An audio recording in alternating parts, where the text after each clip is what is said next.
bigger and stronger isn't optional in contact sports, it's absolutely mandatory. And today I'm going to go over how to do exactly that. Get bigger, get stronger, and how to do it properly.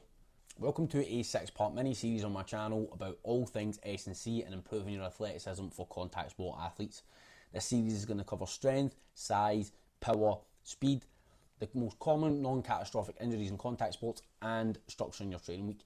And today's episode, if you haven't guessed already, is on hypertrophy and strength. Some quick definitions. Strength is about how much force you can produce, and hypertrophy is really just about improving and increasing muscle size. So quickly, why it matters before we get into it. And you might think, okay, I know why it matters, or maybe you don't know.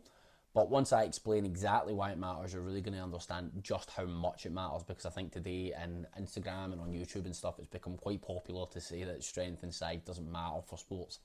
And you're about to realise why that isn't true. So contact sports are exactly that. There's contact. You need to deal with and give out big hits constantly. So essentially, the more muscle you have around your body, it essentially acts like armour. So the more muscle there is, more surface area there is, and that really protects the bones, ligaments and tendons from those big impacts, which are the three things you really don't want to injure.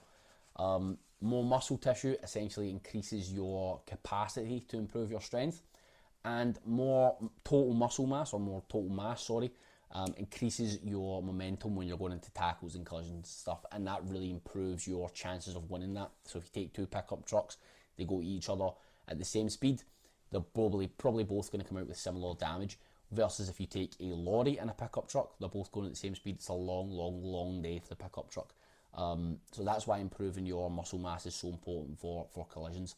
And lastly, the intimidation factor. If you see a guy who's 100 kilo, absolutely jacked out his mind, versus a guy who's 75 kilos and built like a beanpole, you know who you'd rather tackle, and it's the same when people look at you. So having that extra muscle mass is so important. Moving on to strength, this one's a little bit more obvious, and essentially it's incredibly important for anything that goes on longer than a second. So blocks, tackles, scrums, these things all can and do go on for longer than a second, and this is where your strength is going to be so important for helping you win those battles. Strength is also the base for like power development, and it's also incredibly important for speed, more so acceleration.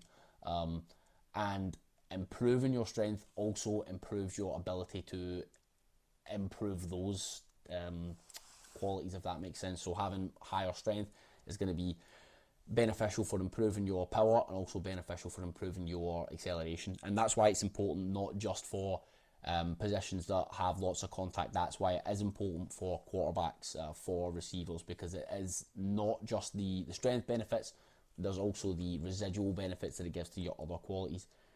Also, the stronger you are, the stronger your bones, tendons and ligaments tend to be as well, so it's very beneficial for avoiding injury. Lastly, stronger athletes tend to recover from games and training much quicker. So two people, if you've got a guy who's super strong, double bodyweight deadlift, double bodyweight back squat, etc. One guy who's not very strong, 100 kilo back squat or whatever.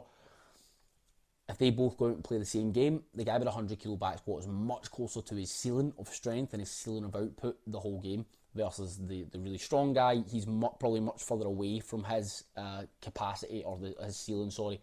And the closer you are to your ceiling, the longer it takes to recover. So for talking sake, just to put it plainly, squatting 90 kilos when your best back squat's 100 kilos is difficult, and it's going to take a long time to recover, versus squatting 90 kilos when your best back squat's 200 kilos, it's going to take you no time to recover at all. It's essentially a warm-up, and it's the same when you think about your output on a Sunday or a Saturday at a game. So developing hypertrophy, don't overcomplicate it here. People are going to tell you this variation's amazing for putting muscle in this exact specific tissue, or this variation's amazing for your upper chest. Don't need to worry about that as a contact athlete. Essentially, what it comes down to is two main things: your proximity to failure. So this is a massive driver for muscle growth. So essentially, how close you are to failing the rep or failing the set. This is why I tend to use reps in reserve to program intensity for this. So you want to be anywhere between 0 reps in reserve and 3 reps in reserve, and this is going to really help you drive muscle growth with every set. Then moving on to volume, which is another massive part of hypertrophy. This is, if you don't know what volume is, it's essentially just how much of something you're doing. So 3 sets of volume, 6 sets of volume, blah blah blah, and the reps also counting there as well. So the minimum I would prescribe for a contact athlete who's looking to improve muscle size is going to be about 10 sets per week per muscle group. And the max I would really give is about 20. And again, this depends where you are in your season. Obviously, if you're in season, maybe muscle growth isn't the primary goal at the minute, so you might drop below that 10 sets. If you're in the off season, you're probably closer to that 20. And these parameters allow you to, one, chase the goal of hypertrophy, but two, also leave energy in the tank for your skills training, for your speed, for your plyometrics. And that 10 to 20 sets is more than achievable across 2 to 4 sessions. You really can do it in 2 if you're down at the lower end. It doesn't take much to go 5 sets of dumbbell bench press on one day, and then 5 sets of seated dumbbell press on another day. You can probably do that in one session, depending on your weekly schedule. In terms of exercise selection for hypertrophy, you want a horizontal push and pull, a vertical push and pull.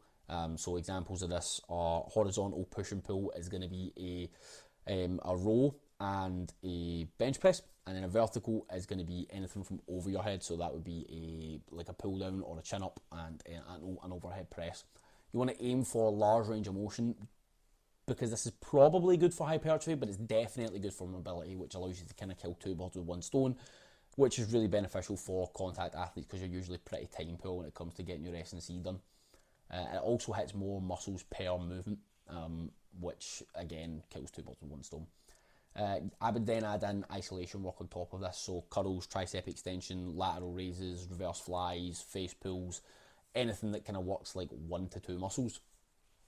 Don't feel guilty about these being like non-functional movements.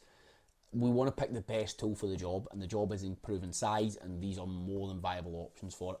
So an example of an upper body session or upper body hypertrophy session might be, I like to do these in supersets again just to save time. Dumbbell bench press and single arm dumbbell row, 4 sets of 6 to 8 reps at 1 to 2 reps in reserve. Then the second superset, chin ups and overhead press, same set and reps as previously, and again 1 to 2 reps in reserve. And then a tricep at the end, curls, tricep extension, reverse flies, 2 12s, 0 reps in reserve. And the reason we go with 0 on these is because naturally smaller muscles, therefore you're going to naturally lift less weight, and that makes it easier to recover from, so you can go closer to failure. In terms of developing strength, don't get me wrong, the hypertrophy stuff will improve your strength. It's not like okay, you went over 5 reps, that's it, you're on to hypertrophy, you're not going to get any stronger doing this. It's obviously not how it works, but the stronger, the more experienced, the bigger you get, you're going to have to be slightly more specific with your programming in order to make sure you're eliciting strength adaptation and really getting the most from your training. So your big rocks for this, we have 2. Moving heavy weights, so anything over 80% of 1 rep max, and moving those weights with speed. So an example, or a bad example rather, would be a 100 kilo back squatter saying he wants to get stronger, and he's doing sets and reps at 60 to 70 kilos. That's obviously below that kind of threshold of 80%. So again, it's not that he's not going to have any strength gains, but definitely not anywhere near the amount that he could be if we increase the percentage of 1 rep max. And secondly, slow tempo work, so like 3 seconds down, 3 seconds up. This can be good for hypertrophy, but it inherently violates the 2 rules of trying to improve strength. It's not fast, so therefore, like, you've got that tempo, it can't be fast. And secondly, because you're using the tempo, it's hard to get any heavy weights on the bar. So again, it could be useful for hypertrophy, definitely not useful for strength. In terms of volume for strength training, in season I like to use anywhere between 2 to 6 sets. Obviously in the off season you can use a lot more than this, just depending on your training age and the other things going on in your life. Again, this is individual. You're going to have to try and work this out by yourself. I can't just tell you this is the amount of sets and reps you need to do. You need to work it out for yourself, and it also changes over time, so keep that in mind. There is a bit of a rep scheme shift here. So for hypertrophy, you obviously heard me talk about like 4 sets of 8. For strength, you're essentially just going to flip these. So it might be 8 sets of 4, and this is basically because it allows you to use heavier weights because there's less reps, and move them faster again because there's less reps. And most of the time here, I prefer using less than 5 reps, and this is because essentially you can only really move 80+% over your 1 rep max so many times before it begins to become slow and grindy, which is obviously what we're trying to avoid. In terms of exercise selection, you want a squat and a hinge, and then those 4 upper body variations I mentioned earlier. And unless you're really strong, so like a 2.5 times body weight deadlift, double body weight back squat, I would stick to full range of motion lifts, because one, it trains more muscles, it also exposes you to more positions, which is really good for avoiding injury. So an example of this, a lower body session would be, or lower body strength session might be back squat. You're going to be using five sets of 3 reps at anywhere between 80 to 88%, and then again similar with the RDL, 5 sets of 3 at 80 to 88%. These don't need to be in the same session, but they can be. Again, just depends on your weekly structure, which we'll cover in another video. So you obviously can't just do these 2 sessions and continue to do them the exact same way and expect to progress forever. That's just not really how it works. So you've got 2 levers for progressing and regressing these. Firstly, you've got volume, and secondly, intensity. So for hypertrophy, I like to start with slightly lower volume on week 1, just as an introductory week. You don't want to jump right into the deep end and end up completely knackered, because you've got nowhere to progress it from for the rest of the block and the program. So week 1, slightly lower volume, and then week 2, 3, 4, 5, however long you want to really target hypertrophy or target volume, you're just building on that week to week. So it might be 5 sets in week 1, 6 sets week 2, 6 sets week 3 with slightly more reps, 7 sets the week after, blah blah blah. And then until you essentially peak this volume, and then begin to decrease the volume slowly and increase the intensity. And during those first 1 to 5 weeks, your intensity might stay very similar or the same.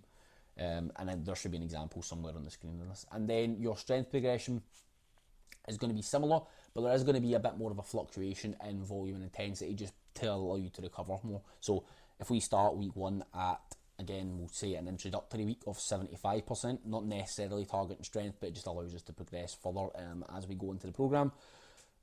If you start at that 75%, it's really not very long before you're somehow now very quickly, you can do this over the space of 4 weeks, just progressing 5% per week, you're up at 90%, and you obviously don't want to get there too quickly.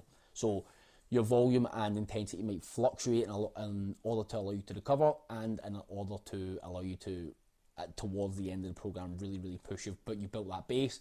Now towards the end, we're able to really push because you've done more volume at those lower intensities. So again, there should be a example somewhere on the screen. So yeah, hopefully you now better understand what you should be doing for strength training and what you should be doing for hypertrophy training, and where they kind of meet in the middle, and how to implement this into your training.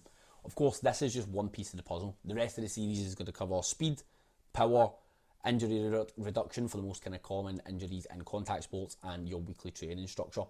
If you don't want to wait, or you want someone to do this specifically for you, then the link for my one-to-one coaching is in the description, or just DM me on Instagram, we can have a chat. Yeah, that's everything guys. Hopefully you've enjoyed. Hopefully this has answered some questions, and I will catch you all in the next one. Cheers.